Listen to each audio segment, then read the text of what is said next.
America और Iran के बीच शांति की कोशिश को बड़ा झटका लगा।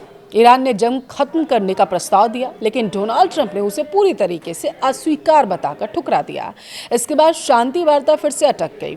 तेल कीमतें बढ़ गईं, खाड़ी क्षेत्र में तनाव बना हुआ है। तो क्या इसका मतलब ये हुआ कि युद्ध दोबारा शुरू होगा? क्या तनाव फिर से शुरू हो जाएगा? क्या महंगाई आसमान छूने लगेगी? इन सवालों का जवाब मैं आगे आपको वीडियो में विस्तार से दूंगी, इसलिए लास्ट तक जरूर बने रहिएगा। नमस्कार, आपके साथ मैं पल्लवी रविंद्र सिंह। देखिए, अमेरिका और ईरान के बीच चल रहे तनाव को खत्म करने की कोशिश को बड़ा झटका लगा। 28 फरवरी से जारी इस संघर्ष के बीच उम्मीद ये थी कि अब शांति का रास्ता शायद निकल आएगा, लेकिन फिलहाल ऐसा दिख नहीं रहा है। दरअसल अमेरिकी राष्ट्रपति डोनाल्ड ट्रंप जिस शांति प्रस्ताव का इंतजार कर रहे थे, वह ईरान की तरफ से आया था, लेकिन प्रस्ताव सामने आते ही डोनाल्ड ट्रंप आग बबूला हो गए और तुरंत ही उसे खारिज कर दिया। रविवार को ईरान ने अमेरिका के प्रस्ताव का जवाब दिया था। ईरानी सरकारी मीडिया के मुताबिक इस जवाब में जंग को हर मोर्चे पर खत्म करने की बात कही गई। खासतौर पर लेबनान में संघर्ष रोकने और हॉर्मुज जलडमरू मध्य में जहाज़ों की सुरक्षित आवाजाही सुनिश्चित करने पर जोर दिया गया। ईरान ने अपने प्रस्ताव में क्या कहा है, आपको वो बताएंगे। देखिए, ईरानी सरकारी मीडिया के मुताबिक इस जवाब में जंग को हर मोर्चे पर खत्म करने की बात कही गई। खासतौर पर लेबनान में संघर्ष रोकने और हॉर्मुज जलडमरू मध्य में जहाज़ों की सुरक्षित आवाजाही सुनिश्चित करने पर जोर दिया गया। हालांकि इसके साथ ही ईरान ने कई सख्त शर्तें भी रखी।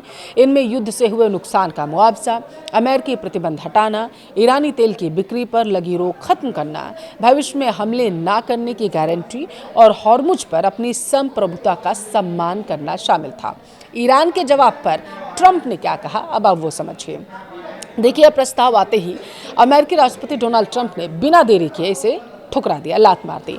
उन्होंने सोशल मीडिया पर लिखा कि मुझे अब बिल्कुल पसंद नहीं, बिल्कुल भी मंजूर नहीं। यानी उन्होंने साफ कर दिया कि यह प्रस्ताव अमेरिका को बिल्कुल मंजूर नहीं है। इस फैसले का असर तुरंत ही वैश्विक बाजार में देखा गया। कच्चे तेल की कीमतें तकरीबन $3 प्रति बैरल तक बढ़ गईं, जिससे साफ है कि यह टकराव पूरी तरीके से दुनिया की अर्थव्यवस्था को प्रभावित कर सकता है। ईरान ने क्यों कहा कि हम ट्रंप को नहीं खुश करने वाले हैं, वो जानिए। दरअसल ईरानी न्यूज एजेंसी तस्नीम ने बताया है कि ट्रंप के बयान पर ईरान ने रिएक्शन दिया। ईरान का कहना है कि उसकी ओर से दिया गया प्रस्ताव ईरान के हित में होगा, न कि ट्रंप को खुश करने के लिए।